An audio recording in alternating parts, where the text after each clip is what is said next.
Hello everyone, welcome back to our channel NCERT plus. അപ്പോൾ ഇന്ന് നമ്മൾ discuss ചെയ്യുന്നത് ഒരു പുതിയ ചാപ്റ്ററാണ്, the rise of nationalism in Europe, class 10 NCERT ഹിസ്റ്ററിയിലെ ഫസ്റ്റ് ചാപ്റ്ററാണ്. അപ്പോൾ ഈ ചാപ്റ്റർ നമ്മൾ മൂന്നായിട്ട് ഡിവൈഡ് ചെയ്തിട്ടുണ്ട്. പിന്നെ വേറൊരു സെഷനിൽ നമ്മൾ ക്വസ്റ്റ്യൻ ആൻസറും കൂടി ഇൻക്ലൂഡ് ചെയ്തിട്ടുണ്ട്. അപ്പോൾ ഇതുവരെ ഈ ചാനൽ കാണാത്തവരുണ്ടെങ്കിൽ ചാനൽ തീർച്ചയായിട്ടും സബ്സ്ക്രൈബ് ചെയ്യണം. അതുപോലെ തന്നെ ബെല്ലൈക്കണും കൂടെ പ്രസ് ചെയ്താൽ മാത്രമേ ഉള്ളൂ ഞാനിടുന്ന പുതിയ വീഡിയോസ് നിങ്ങൾക്ക് നോട്ടിഫിക്കേഷനായിട്ട് ലഭിക്കുകയുള്ളൂ. Okay, moving on to the chapter. ചാപ്റ്ററിൻ്റെ ഇൻട്രൊഡക്ഷനിൽ നമുക്കൊരു പോർട്രേറ്റ് കാണാം. This is a portrait. Okay, ഈ പോർട്രേറ്റിനെ പറ്റിയാണ് ചാപ്റ്റർ ഇൻട്രൊഡക്ഷൻ തുടങ്ങുന്നത്. ഓക്കെ, ഇൻ 1848 ഫെഡറിക് സോറോ എന്ന് പറയുന്നത് ഒരു ഫ്രഞ്ച് ആർട്ടിസ്റ്റാണ്. അദ്ദേഹം ഒരു സീരീസ് ഓഫ് 4 പ്രിൻസ് വിഷ്വലൈസ് ചെയ്യുന്നത് ഒരു ഡ്രീം ഓഫ് വേൾഡ്, അതായത് made up of democratic and social republic. അദ്ദേഹത്തിൻ്റെ ഒരു ഡ്രീമാണ് അയാളൊരു പോർട്രേറ്റിൻ്റെ രൂപത്തിൽ അയാൾ വരച്ചിരിക്കുന്നത്. അപ്പോൾ അദ്ദേഹത്തിൻ്റെ ഡ്രീം എന്തായെന്ന് വെച്ചാൽ ഡെമോക്രസി ആൻഡ് സോഷ്യൽ റിപ്പബ്ലിക്, അതായത് ജനാധിപത്യം, അതായത് നമ്മൾ തന്നെ ഇലക്ട് ചെയ്യുന്ന ഒരു ലീഡർ, അതാണല്ലോ ഡെമോക്രസി. ഡെമോക്രസിയും അതുപോലെ തന്നെ സോഷ്യൽ റിപ്പബ്ലിക്കും ആയിരുന്നു അദ്ദേഹത്തിൻ്റെ ഒരു ഡ്രീം, അദ്ദേഹത്തിൻ്റെ സ്വപ്നം എന്ന് പറയുന്നത്. ദ ഫസ്റ്റ് പ്രിൻറ്റ് ഓഫ് അതായത് ഈ figure 1 of the series shows that the people of Europe and America, അതായത് ഇതിനകത്ത് കാണുന്നത് നമ്മൾ അമേരിക്കയിലെയും അതുപോലെ തന്നെ യൂറോപ്പിലെയും ജനങ്ങൾ, men and women of all ages and social classes marching in a long train and offering homage to the Statue of Liberty as they pass by. അപ്പോൾ ഇതിനകത്ത് എന്ന് പറയുന്നത് നമ്മൾ കണ്ടില്ലേ, ഒരു ട്രെയിൻ പോലെ കാണിച്ചിട്ടുണ്ട്. ഇതിനകത്ത് ഒരു പുരുഷന്മാരും സ്ത്രീകളും അടക്കം ഒരു വലിയൊരു ട്രെയിൻ പോലെയാണ് അവരിങ്ങനെ സഞ്ചരിച്ചു കൊണ്ട് സ്റ്റാച്യു ഓഫ് ലിബർട്ടിക്ക് ഹോമേജ് അർപ്പിക്കുകയാണ്. അതായത് ഒരു ടൈപ്പ് ഓഫ് റെസ്പെക്റ്റ് അർപ്പിക്കുകയാണ്. ആദരാഞ്ജലികൾ എന്ന് പറയും, റെസ്പെക്റ്റ് അർപ്പിക്കുകയാണ്. Marching in a long train as they passes the Statue of Liberty. As you would recall, the artist of the time of French Revolution personified liberty as a female figure. Here you can recognize the torch of enlightenment she bears in one hand and the charter of rights of man in the other. So അങ്ങനത്തെ കാലത്ത്, French റവല്യൂഷൻ്റെ കാലത്ത് ഇതുപോലത്തെ പോർട്രേറ്റ്സൊക്കെ എപ്പോഴും ഈ ആർട്ടിസ്റ്റുകൾ figure ചെയ്യുന്നത് women's ഫിഗറാണ്. Women's figure, അതുകൊണ്ടാണ് Statue of Liberty. Statue of ലിബർട്ടിയിലെ ഒരു കയ്യിൽ ടോർച്ച് ഓഫ് എൻലൈറ്റ്മെൻറ്റും അതുപോലെ തന്നെ വേറൊരു കയ്യിൽ എന്ന് പറയുന്നത് ബോധോദയത്തിൻ്റെ ടോർച്ച്, അതായത് ടോർച്ച് ഓഫ് എൻലൈറ്റ്മെൻറ്റും, വേറൊരു കയ്യിൽ അതായത് ഹ്യൂമൻ റൈറ്റ്സിൻ്റെ ചാർട്ടേഴ്സുമാണ് എന്നാണ് പറയുന്നത്. On the earth in the foreground of the image lie the shattered remains of the symbols of absolute institutions. So ഇതിനകത്ത് നമ്മൾ ഗ്രൗണ്ടിൽ കാണാൻ പറ്റും, നമുക്ക് ക്ലിയർ ആയിട്ട് നോക്കുകയാണെങ്കിൽ, ടെക്സ്റ്റിൽ നോക്കുകയാണെങ്കിൽ കാണാൻ പറ്റും.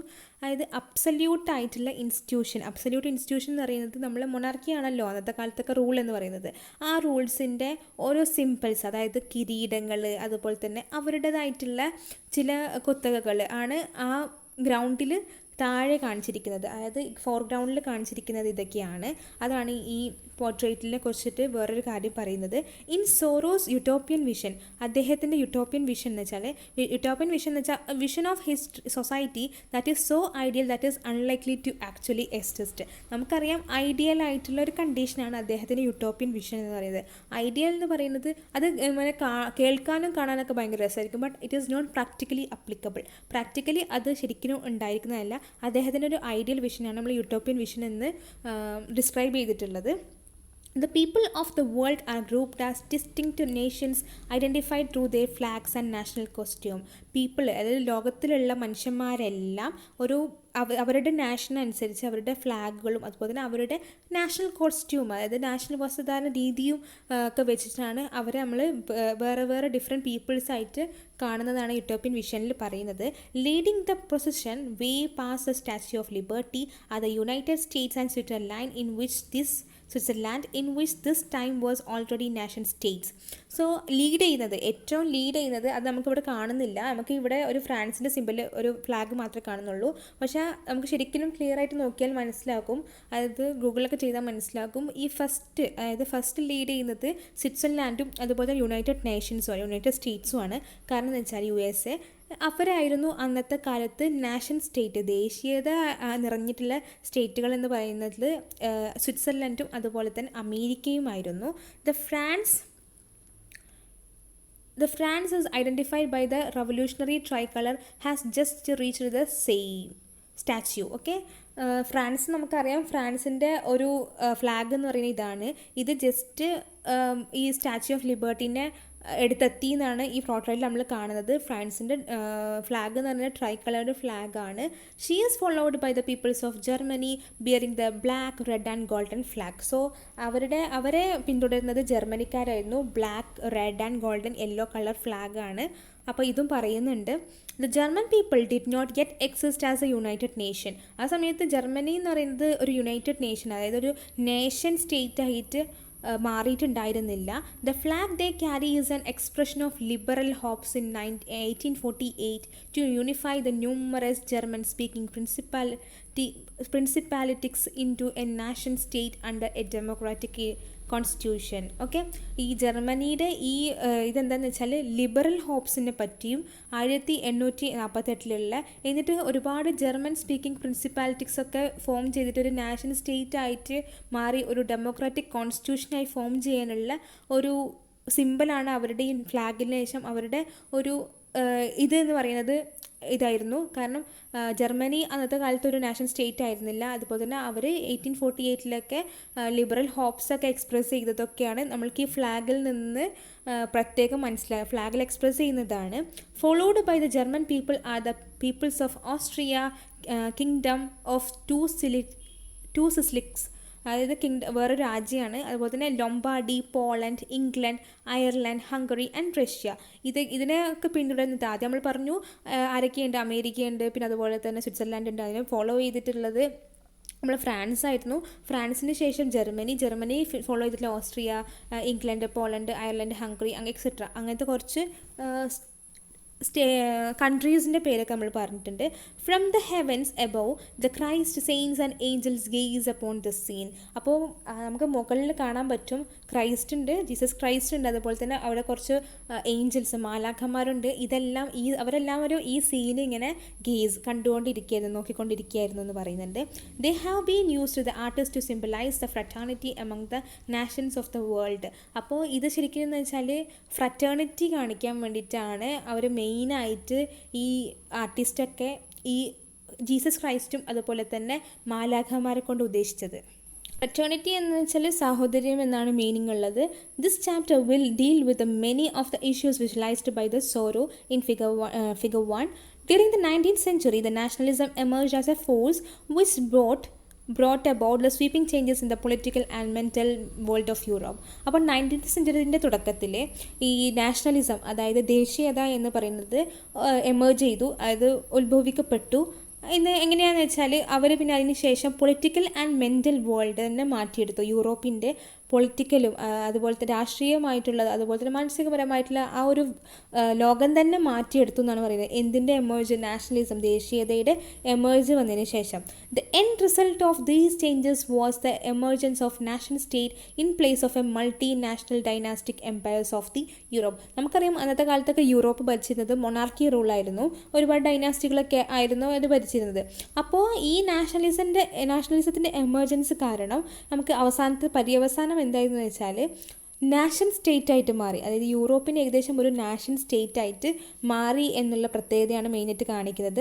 This concept and practices of the modern state in which A centralised power exercised sovereign control over A clearly defined territory had been developing over A long period of time in Europe. Okay, അപ്പോൾ ഇത് കാരണം എന്താ സംഭവിച്ചതെന്ന് വെച്ചാൽ modern state, അതായത് ഒരുപാട് കോൺസെപ്റ്റ്സും പ്രാക്ടീസസും modern സ്റ്റേറ്റിൻ്റെ പ്രാക്ടീസസും ഒക്കെ അവസാനം എന്താണെന്ന് വെച്ചാൽ ഒരു സെൻട്രലൈസ്ഡ്, അതായത് ഒരു സെൻട്രലൈസ്ഡ് പവർ എക്സസൈസ് ചെയ്തു ഇവരിലൊക്കെ. എന്നിട്ട് ചെയ്തതിന് ശേഷം അവരിൽ ഒരു ഡിഫൈൻഡ് ടെറിട്ടറിക്കുള്ളിൽ മൊത്തം ഒരു സെൻട്രലൈസ്ഡ് പവർ എക്സസൈസ് ചെയ്തു. അതിനുശേഷം ഇത് ഒരുപാട് ഡെവലപ്മെൻറ്റ്സ് യൂറോപ്പിൽ ഒരുപാട് കാലത്തേക്ക് ഡെവലപ്മെൻറ്റ്സ് ഒക്കെ ഫോം ചെയ്തു. But a nation state was one which the majority of the citizen and not only its ruler came to develop a sense of common identity and shared history or ഡെസെൻറ്റ്.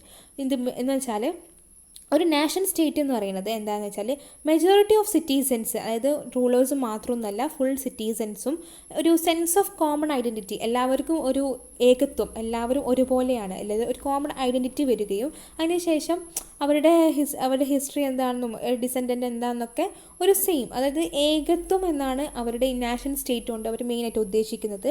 This commonness did not exist from the time immemorial. It was forged through the struggles, through the actions of leaders and the common people. ഇതെന്ന് വെച്ചാൽ ഈ commonness, ഇപ്പോൾ പറഞ്ഞ ഈ common identity ഉണ്ടല്ലോ, ഈ commonness എന്ന് പറയുന്നത് അത് മുൻപേ ഉള്ളതല്ല. കാരണം മുൻപേ മൊണാർക്കി റൂളായിരുന്നു, കിങ് ആയിരുന്നു അവിടെ മെയിൻ ഡോമിനൻ്റ് ആയിട്ടുള്ള ആൾ. പക്ഷേ ഇതിന് ശേഷം, അതായത് ഒരുപാട് സ്ട്രഗിൾസ്, അതുപോലെ തന്നെ ഒരുപാട് ആക്ഷൻസ്, ഒരുപാട് ലീഡേഴ്സും കോമൺ പീപ്പിളൊക്കെ ഫോട്ട് ചെയ്തതിന് ശേഷമാണ് നമുക്ക് കോമൺനെസ് എന്നൊരു ഐഡൻറ്റിറ്റി ക്രിയേറ്റ് ആയതും.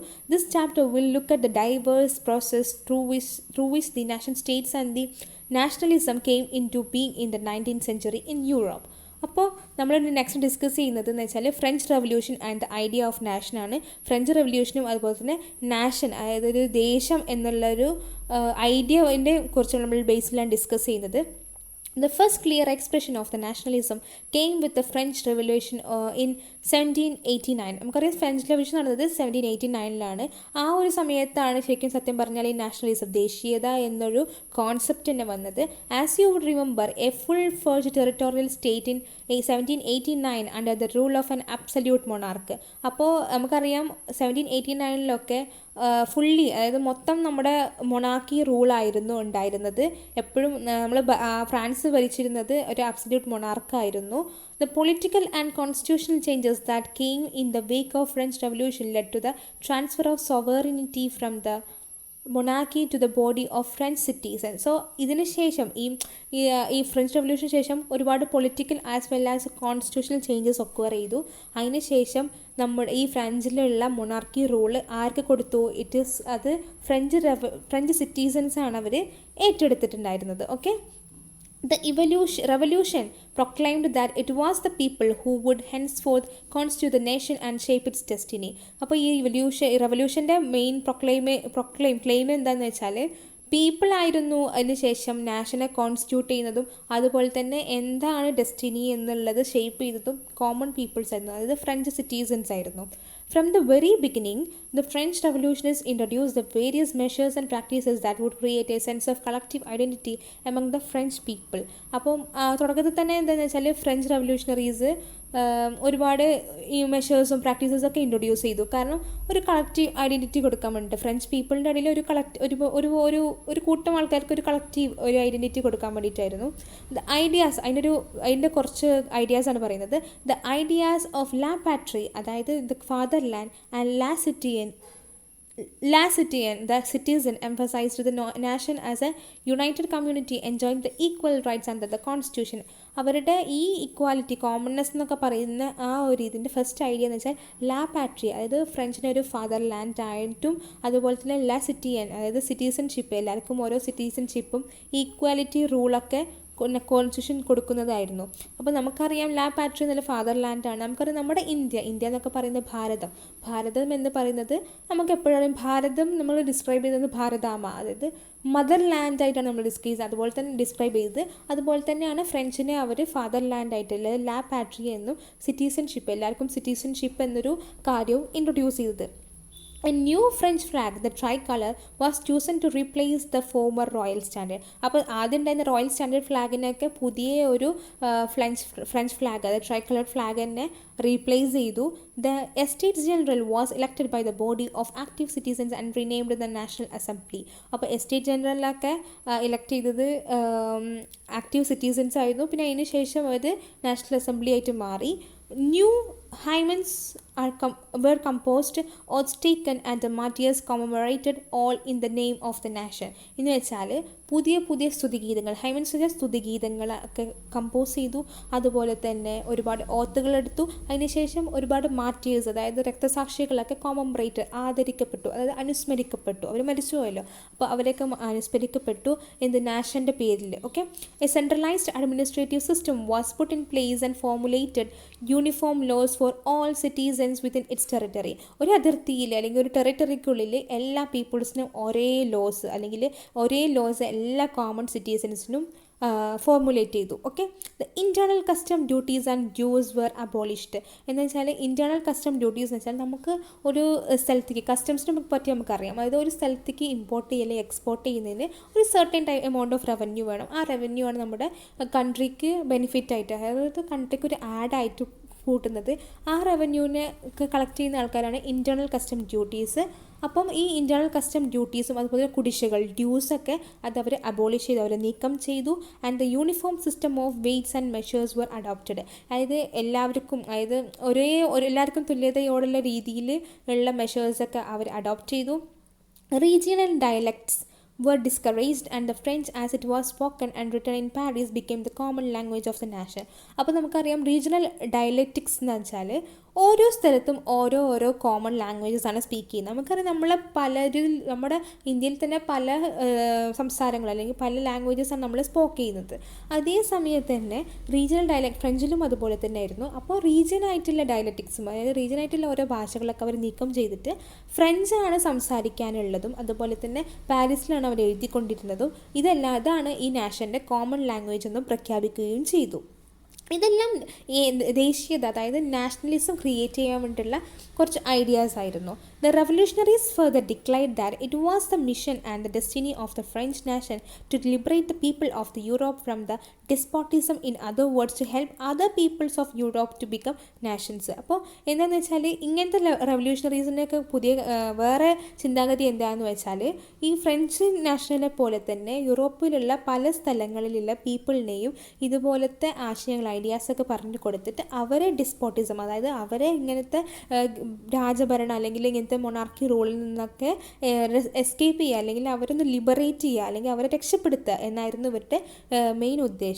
When the news of the events in the France reached the different cities of Europe, students and the other members of the educated middle classes began setting up a Jacobin clubs. അപ്പോൾ ഇങ്ങനത്തെ കാര്യങ്ങളൊക്കെ പല സിറ്റീസിലൊക്കെ സ്പ്രെഡായി. അതിനുശേഷം കുറച്ച് കുട്ടികളും students and കുറച്ച് members എല്ലാം കൂടെ ഫോം ചെയ്തിട്ട്, അതായത് മിഡിൽ ക്ലാസ്സിലുള്ള മെമ്പേഴ്സ് ആയിരുന്നു, അവരെല്ലാവരും കൂടെ ജാക്കോബിൻ ക്ലബ്സ്, അതായത് ചർച്ചകൾ നടത്താൻ വേണ്ടിയിട്ടുള്ളതാണ് ജാക്കോബിൻ ക്ലബ്സൊക്കെ ഫോം ചെയ്തു അല്ലെങ്കിൽ സെറ്റപ്പ് ചെയ്തു.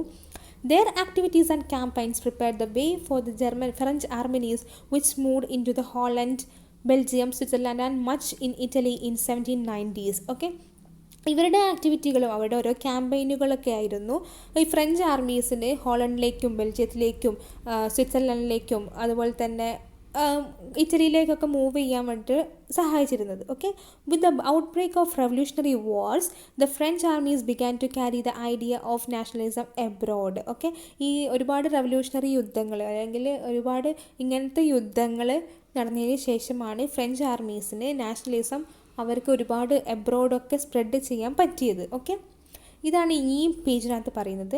So we will be discussing about the next, അതായത് നെപ്പോളിയനെ കുറിച്ചൊക്കെയാണ് നമ്മൾ ഡിസ്കസ് ചെയ്യുന്നത്. Within the wide swath of territory that came under his control, that is Napoleon set about introducing many of his reforms that he had already introduced in France. അപ്പോൾ Napoleon ഫ്രാൻസിൽ introduce ചെയ്ത പോലെ തന്നെയുള്ള ഒരുപാട് reforms, ഒരുപാട് നവോത്ഥാന നിയമങ്ങളൊക്കെ introduce ചെയ്തു. Okay through a return to monarchy Napoleon had no doubt destroyed democracy in France, but in the administrative field he had incorporated revolutionary principles in order to make the whole system more rational and efficient. Okay, അതായത് ഇപ്പം ഏകദേശം ഫ്രഞ്ചിൽ ഡെമോക്രസിയുടെ ഒരു വളർച്ച ഇതുണ്ടായിരുന്നത് ഇപ്പോൾ ഈ ഐഡിയാസൊക്കെ പറഞ്ഞതിന് ശേഷം. അതിനിടയ്ക്കാണ് Napoleon വന്നിട്ട് വീണ്ടും ഒരു മൊണാർക്കി റൂളിലേക്കുള്ള ഓരോ കാര്യങ്ങളൊക്കെ ഇൻട്രൊഡ്യൂസ് ചെയ്യാൻ തുടങ്ങിയത്. അദ്ദേഹം എന്താണെന്ന് വെച്ചാൽ ഡെമോക്രസി ഡിസ്ട്രോയ് ചെയ്തിട്ട് പിന്നെ പുതിയൊരു റെവല്യൂഷണറി പ്രിൻസിപ്പിൾസൊക്കെ അദ്ദേഹം കൊണ്ടുവന്നു. In order to make the whole system more rational and efficient ആക്കാൻ വേണ്ടിയിട്ടായിരുന്നു അയാൾ ഇങ്ങനെ ഒക്കെ കൊണ്ടുവന്നത്. അപ്പോൾ എന്താണ് അയാൾ കൊണ്ടുവന്നതെന്നൊക്കെ നോക്കാം. ദ സിവിൽ കോഡ് ഇൻ 1804, അതായത് 1804 സിവിൽ കോഡ്. എന്താണ് സിവിൽ കോഡ് പറയുന്നത്? സിവിൽ കോഡ് എന്ന് പറയുന്നത് നെപ്പോൾക്കോണിക് കോഡ് എന്ന് പറയാറുണ്ട്. ഓക്കെ, നിപ്പോൾക്കോണിക് കോഡ് എന്ന് പറയാറുണ്ട്. Did away all the privileges based on birth, established equality before the law and secured the right to property. അപ്പോൾ ഇതിന് വെച്ചാൽ ജനനവുമായി ബന്ധപ്പെട്ടുള്ള എല്ലാ പ്രിവിലേജുകളും അതുപോലെ തന്നെ ഇക്വാലിറ്റി എസ്റ്റാബ്ലിഷ് ചെയ്തു. അതുപോലെ തന്നെ എല്ലാവർക്കും സ്വത്തവകാശമുണ്ട്, അതായത് റൈറ്റ് ടു പ്രോപ്പർട്ടി എന്നുള്ള കോൺസെപ്റ്റുമാണ് നെപ്പോളിയനിക് കോഡ് കൊണ്ട് 1804 ഇൻട്രൊഡ്യൂസ് ചെയ്തുകൊണ്ട് മെയിൻ ഉദ്ദേശിക്കുന്നത്. Okay, this code was exported to regions under the French control in the Dutch Republic. Okay, French കൺട്രോളുള്ള എല്ലാ റീജിയൻസിലേക്കും ഈ കോഡ് എസ്റ്റാബ്ലിഷ് ചെയ്തിട്ടുണ്ട്, എക്സ്പോർട്ട് ചെയ്തിട്ടുണ്ടായിരുന്നു. In the Dutch Republic, in Switzerland, in Italy and Germany. Okay, Napoleon simplified the administrative divisions, abolish the feudal system and the freed peasants from the serfdom and manorial dues. Okay, അപ്പോൾ എന്താണെന്ന് വെച്ചാൽ നെപ്പോളിയന് ഇപ്പോൾ ഇത് ഒരുപാട് Dutch, അതുപോലെ republic of Switzerland, Italy, ജർമ്മനിയിലേക്കൊക്കെ ഇത് spread ചെയ്തു. അതായത് നെപ്പോളിയനിക് കോഡ്. ഓക്കെ, ദ നെപ്പോളിയനിക് കോഡ് അയാൾ മെയിനായിട്ട് അഡ്മിനിസ്ട്രേറ്റീവ് ഡിവിഷൻസിലെ സിംപ്ലിഫൈ ചെയ്തിട്ട് ഫ്യൂഡൽ സിസ്റ്റവും അതുപോലെ തന്നെ പെസൻസിനെ കുറച്ചും കൂടെ ഫ്രീ ആക്കി. ഫ്യൂഡൽ സിസ്റ്റം എന്ന് വെച്ചാൽ ഒരു എക്സാമ്പിൾ എന്ന് വെച്ചാൽ ഒരു ലാൻഡ്, അതായത് അവിടുത്തെ കിങ് ഓൺ ചെയ്ത അല്ലെങ്കിൽ ലാൻഡ് ലോഡ് ഓൺ ചെയ്ത ഒരു ലാൻഡ്, ആ ലാൻഡിനകത്ത് പീപ്പിൾസിന് പോയി അത് പാട്ടത്തിനെടുക്കാന്നൊക്കെ പറയില്ല, അത് കൾട്ടിവേറ്റ് ചെയ്യാം, അവിടെ താമസിക്കാം. അതിൻ്റെ ഒരു പ്രത്യേക റവന്യൂ നമ്മൾ അവരുടെ ലോഡിന് വേണ്ടി തിരിച്ചു കൊടുക്കണം. അതാണ് ഈ ഫ്യൂഡൽ സിസ്റ്റം എന്ന് പറയുന്നത്. അപ്പോൾ ഫ്യൂഡൽ സിസ്റ്റം അദ്ദേഹം അവിടെ നിന്ന് അബോളിഷ് ചെയ്യുകയും അങ്ങനത്തെ പെസൻസിനെ ഇങ്ങനത്തെ സെൽഫ്ഡം, അതായത് ഇങ്ങനത്തെ ഈ ഫ്യൂഡൽ സിസ്റ്റത്തിൽ നിന്നും അതുപോലെ തന്നെ മനോറിയൽ ഡ്യൂസ് നിന്നൊക്കെ അവരെ ഒന്ന്, അപ്പോൾ കർഷകരെയൊക്കെ ഇങ്ങനത്തെ ഫ്യൂഡൽ സിസ്റ്റത്തിനകത്തു നിന്നും സെൽഫ് ഡോമും അതുപോലെ തന്നെ മനോറിയൽ ഡ്യൂസ് നിന്നൊക്കെ അവർ ഫ്രീ ആക്കി. Okay, in the towns to guild restrictions were removed. Guild എന്ന് വെച്ചാൽ പല വ്യത്യസ്തമായ ജോലികൾ ചെയ്യുന്നവരാണ് ഗിൽഡ്. ഇത് ടൗണുകളിലൊക്കെ ഗിൽഡ് ജോബ്സ്, അതായത് ഗിൽഡായിട്ടുള്ള ആൾക്കാർ അവരുടെ മേലുണ്ടായിരുന്ന റെസ്ട്രിക്ഷൻസ് ഒക്കെ റിമൂവ് ചെയ്തു. Transport and communication systems were improved. ഈ വാഹനങ്ങളുടെ കമ്മ്യൂണിക്കേഷൻ സിസ്റ്റവും ഒക്കെ കുറച്ചുകൂടി ഇംപ്രൂവ് ചെയ്തു. Peasants, artisans, workers and the new business man enjoyed a new found freedom. Okay അവർക്ക് പെസൻസും അതുപോലെ തന്നെ ആർട്ടിസൻസൊക്കെ പുതിയ ഒരു ഫ്രീഡം എൻജോയ് ചെയ്തു. Businessmen and the small-scale producers of the goods in the particular began to realize that uniform laws, standard weights and measures, and a common national currency would facilitate the movement and exchange of goods and capital from one region to other. Okay, ഇത് very important ആണ്. കാരണം ബിസിനസ്മാനും അതുപോലെ തന്നെ ചെറുകിട producers എല്ലാം ഈ ഗുഡ്സൊക്കെ കൊണ്ടുപോകുന്ന ആൾക്കാരെല്ലാവരും realise ചെയ്തതെന്ന് വെച്ചാൽ യൂണിഫോം ലോ, എല്ലാവർക്കും ഒരുപോലെയുള്ള നിയമങ്ങളും അതുപോലെ തന്നെ എല്ലാത്തിനും ഒരേ സ്റ്റാൻഡർഡൈസ്ഡ് വെയ്റ്റും മെഷേഴ്സൊക്കെ കൊടുത്താലും കോമൺ നാഷണൽ കറൻസിയൊക്കെ ഡെവലപ്പ് ചെയ്താലൊക്കെ ഈ ഒരു സ്ഥലത്തു നിന്ന് മറ്റൊരു സ്ഥലത്തേക്കുള്ള മൂവ്മെൻറ്റും അതുപോലെ തന്നെ എക്സ്ചേഞ്ച് ഓഫ് ഗുഡ്സും ഒക്കെ കുറച്ചും കൂടെ ഈസി ആക്കുമെന്നാണ് അവർ വിചാരിച്ചത്. However in the areas conquered, കീഴടക്കിയ റീജിയൻസിലൊക്കെ the reactions of local people to French rule were mixed. അപ്പോൾ ഈ ലോക്കൽ പീപ്പിൾസിൻ്റെ ഫ്രഞ്ച് റൂളിനെതിരെയുള്ള ആ റിയാക്ഷൻസൊക്കെ ഏകദേശം മിക്സ്ഡ് ആയിരുന്നു. കാരണം സോറോസും ഒരു സ്ഥലത്തിൽ സന്തോഷം നിറഞ്ഞതായിരുന്നു. Initially, in many places such as Holland, Switzerland, as well as certain cities like Brussels, Milan and Warsaw, the French armies were welcomed as a harbingers of liberty. സത്യം പറഞ്ഞാൽ ഈ സ്ഥലങ്ങളിലൊക്കെ ബ്രസൽസ്, മിലാൻ, വാർസോ എന്ന പോലുള്ള സ്ഥലങ്ങളിലൊക്കെ French ആർമീസിനെ ഹാമ്പിംഗേഴ്സ് of liberty എന്നായിരുന്നു describe ചെയ്തത്. അതായത് ഈ അതായത് അവരെ രക്ഷപ്പെടുത്തുന്ന ഒരു രീതിയിലുള്ള ആയിട്ടായിരുന്നു അവരുടെ കോൺസെപ്റ്റ്. ഹാമ്പിംഗേഴ്സ് ഓഫ് ലിബർട്ടി എന്നാണ് അവരെ വെൽക്കം ചെയ്തത്. But the initial enthusiasm soon turn to hostility. പക്ഷേ ആദ്യത്തെ ആ ഉത്സാഹമൊന്നും ഉണ്ടായിരുന്നില്ല. പിന്നെ ഹോസ്റ്റിലിറ്റി, അതായത് അവർക്ക് അൺഫ്രണ്ട്ലിനെസ്, അതായത് അവർക്ക് കുറച്ച് ദേഷ്യം, അതായത് എതിർപ്പോടെ രീതിയിലായിരുന്നു പിന്നെ അത് മാറിയത്. ആദ്യത്തെ ആ ഉഷാറൊന്നും ഉണ്ടായിരുന്നില്ല. As it became clear that the new administrative arrangements did not go in hand with political freedom. അതായത് പുതിയ അഡ്മിനിസ്ട്രേറ്റീവ് അറേഞ്ച്മെൻറ്റ്സ് എല്ലാം പൊളിറ്റിക്കൽ ഫ്രീഡമായിട്ട് കോറിലേറ്റ് ചെയ്യാൻ പറ്റുന്നതല്ലായിരുന്നു. Increased taxation, censorship, forced conscription into the French armies required to conquer the rest of Europe all seemed to outweigh the advantages of administrative changes. അപ്പോൾ Napoleon എന്താണെന്ന് വെച്ചാൽ ഒരുപാട് നല്ല കാര്യങ്ങൾ ചെയ്തു, ഒരുപാട് നല്ല ഐഡിയാസ് ഈ പെസൻസിനെയും അതുപോലത്തെ ആൾക്കാരിൽ നിന്നൊക്കെ മനോറിയൽ ഡ്യൂസും ഒക്കെ അയാൾ കുറച്ച് ഫ്രീ ആക്കി കൊടുത്തു. പക്ഷേ അതിനുശേഷം കുറച്ച് അഡ്മിനിസ്ട്രേറ്റീവ് റൂൾസൊക്കെ ഇമ്പോസ് ചെയ്തിട്ടുണ്ടായിരുന്നു. എന്താണെന്ന് വെച്ചാൽ ഇതൊക്കെയായിരുന്നു അഡ്മിനിസ്ട്രേറ്റീവ് റൂൾസ്. അതായത് ടാക്സ് കൂട്ടി, ഇൻക്രീസ് ടാക്സേഷൻ, സെൻസർഷിപ്പ് ഉണ്ടാക്കി, ഫ്രഞ്ച് ആർമീസിനെ ഫോഴ്സ്ഡ് കൺസ്ട്രിക്ഷൻ ഒക്കെ തുടങ്ങി. ഇതെല്ലാം എന്ന് വെച്ചാൽ വേറെയുള്ള യൂറോപ്യൻ രാജ്യങ്ങളെ കീഴടക്കാൻ വേണ്ടിയിട്ടായിരുന്നു ഈ കൺസ്ട്രിക്ഷൻസൊക്കെ. അതുപോലെ തന്നെ അഡ്വാൻറ്റേജ്, ഇതെല്ലാം എന്താ സംഭവിച്ചതെന്ന് വെച്ചാൽ ഈ അഡ്മിനിസ്ട്രേറ്റീവ് ചേഞ്ചസൊക്കെ കുറച്ചും കൂടെ മുൻതൂക്കം എന്നുള്ളതിന് പിൻതൂക്കമായി മാറി. അദ്ദേഹം കൊണ്ടുവന്ന ഒരുപാട് ഐഡിയാസൊക്കെ മാറ്റിയിട്ട് ഇങ്ങനത്തെ ടാക്സൊക്കെ കൂടിയതിന് ശേഷം അവർക്ക് കുറച്ച് എതിർപ്പായിരുന്നു അയാളുടെ അടുത്ത്. ഓക്കെ, സോ നെപ്പോളിയൻ വാട്ടർലൂ യുദ്ധത്തിൽ അവസാനം എന്ത് ചെയ്തു? നെപ്പോളിയൻ വാട്ടർലൂ യുദ്ധത്തിൽ ഡിഫീറ്റഡ് ആയിപ്പോയി. സോ ഇതാണ് നമ്മൾ ഈ ഫ്രഞ്ച് റെവല്യൂഷനെ കുറിച്ചൊക്കെ ഈ ഫസ്റ്റ് ഇൻട്രൊഡക്ഷൻ പാർട്ടും അതുപോലെ തന്നെ ഫ്രഞ്ച് റെവല്യൂഷനും നെപ്പോളിയൻ്റെ സിവിൽ കോഡുമൊക്കെ ഡിസ്കസ് ചെയ്തത്. ഓക്കെ, അടുത്തൊരു വീഡിയോ വേഗം അപ്ലോഡ് ചെയ്യുന്നതാണ്. അതുവരേക്കും താങ്ക് യു എവരി വൺ.